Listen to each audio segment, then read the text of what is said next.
Hi everyone, and welcome back to another episode of A Dancer's Journey. So today we're going to be talking about eating and nutrition for injury repair. And I know that's not something that a lot of people actually talk about because a lot of emphasis is put more so on the rehabilitation and the exercise side of things, but we actually do really need to be thinking about what's going on inside of our body that's going to help with the exercise and the rehabilitation. So if you're interested in that, then keep on watching. For those who don't know me or who are new to my channel, welcome. I am Nanajwa Deanna, aka Dr. Bourne. I am a naturopathic doctor in Toronto, Canada, and I am also a dancer going on my own injury journey. This series is about taking you along for that journey, as well as teaching you the principles that I've used along the way. If you are interested so far, please hit that like button and subscribe and follow along. So why is it important to talk about your nutrition when you're dealing with an injury? Well, like I said, a lot of emphasis is put on that exercise portion, but you need actual fuel in your body to be able to exercise properly. When we get injured, one of two things usually happens. Either we eat a lot less or we eat a lot more. When someone eats a lot less, it's usually with them thinking, well, I'm not moving as much anymore, so that means I shouldn't be taking in as many calories. And to be honest, you need to be asking yourself, were you actually eating enough to begin with? Especially if you have a very active lifestyle that usually requires a much higher calorie intake than you can think about, especially if you're not supplementing with, protein powders and things like that. Believe it or not, even if it's not the same amount that you were burning when you were super active and at your full force, your metabolism still is increased when you're injured because of all that muscle breakdown and tissue breakdown that's going on when your body is healing and rebuilding itself. It's actually about a 15 to 20% increase from where you were previously or from your baseline, let's say.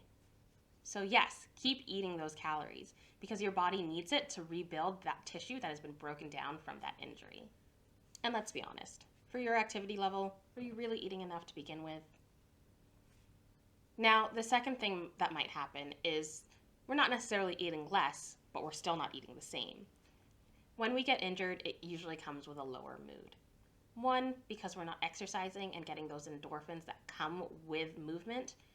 And two, because we can't move, because our body has restricted us from doing the things that we love most. And so with the lower mood also comes changes in eating habits, usually more to the sugary foods. And I have to tell you, eating those sugary foods are not helping with your injury repair. Yes, it might be helping with your mood right now, but in the long run, it's not going to do you any favors. Increasing the amount of sugar in your diet, and when I say sugar, I mean the processed sugars like the candies and chocolates and sweets. Increasing those in your diet is actually increasing the inflammation that's going on inside of your body. Long-term chronic inflammation is not beneficial for injury repair.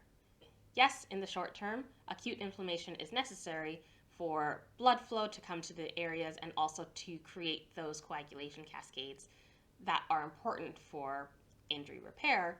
But in the long term, it actually slows down and is detrimental to that process. I'm not saying don't eat things that are sweet, because of course they taste good, and when they taste good, it makes you feel good. I'm just saying don't eat so much of them, because it also slows down the process. And there are things that you can eat that are naturally sweet, like fruits and berries. And those are also really high in antioxidants that help to lower inflammation, which is exactly what you want. So what should you do instead? Well, like I said, first of all, eat. You want to make sure that you're eating enough high nutrient calories that are helping you break down and properly rebuild those muscles and tissues that have been injured. Secondly, you want to focus more on the anti-inflammatory foods, like antioxidants. So, moral of the story here is to eat more and focus on anti-inflammatory foods. I'm really hoping that you found this helpful today, and comment below if you have any other questions or comments that you want me to address throughout this series. Until the next time, I'll see you then.